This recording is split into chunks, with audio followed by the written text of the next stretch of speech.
प्रश्न नंबर 1 केउं स्वर वर्णर मात्रा नाही? ऑप्शन ए उ, ऑप्शन बी ए, ऑप्शन सी आ, ऑप्शन डी अ।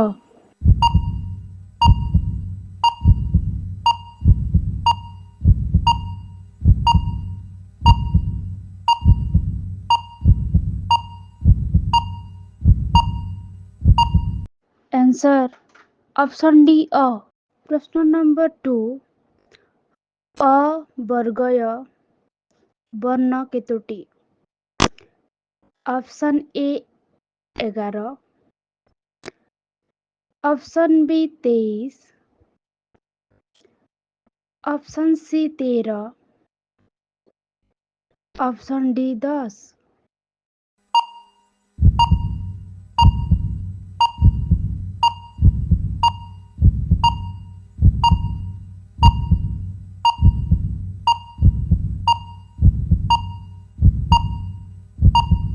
Answer option C 13।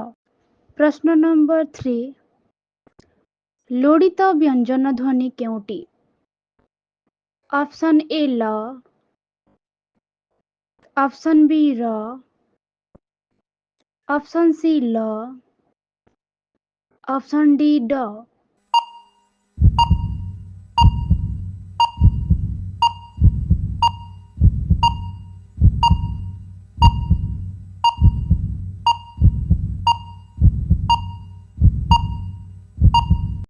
Answer option B र।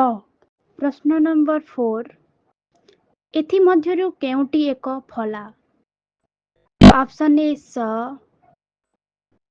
ऑप्शन बी घ, ऑप्शन सी र, ऑप्शन डी ढ।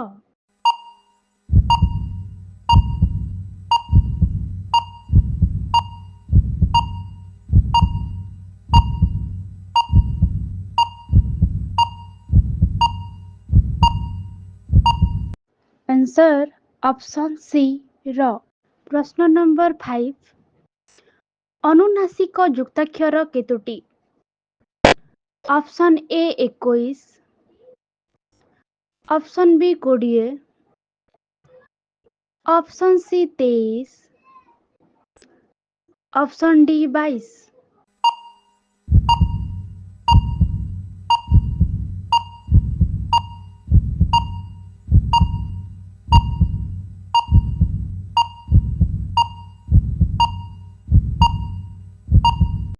Answer option B 20। प्रश्न नंबर 6 ओडिया भाषा रे केतोटी व्यंजन वर्ण अछि? Option A 27, option B 32, option C 38, option D 49।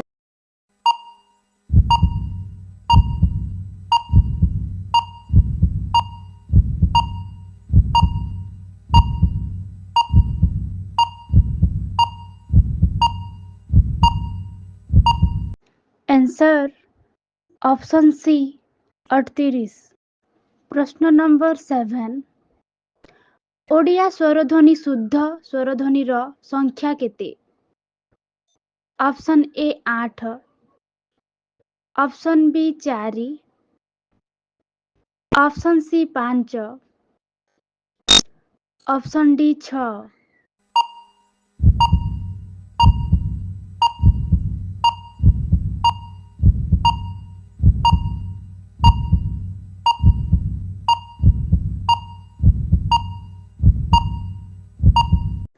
Answer option D 6। प्रश्न नंबर 8 ओडिया स्वर वर्ण मात्रा चिन्ह केउ गुडिक? ऑप्शन ए, ऑप्शन बी उ, ऑप्शन सी ओ, ऑप्शन डी उपरोक्त समस्त।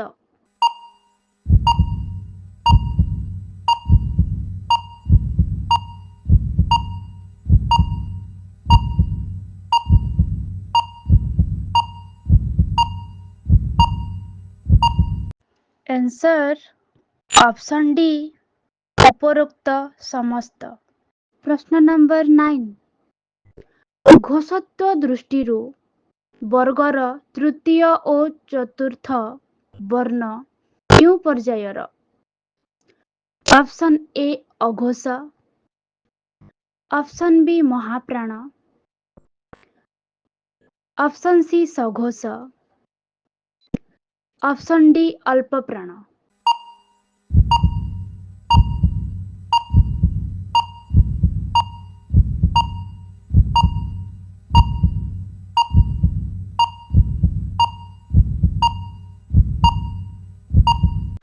आंसर ऑप्शन सी सघोष। प्रश्न नंबर 10 स्तर युक्ताक्षर कले कौन हब? ऑप्शन ए त जुग थ, ऑप्शन बी स जुग त,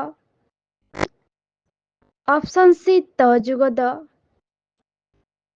ऑप्शन डी स्त जुग अ।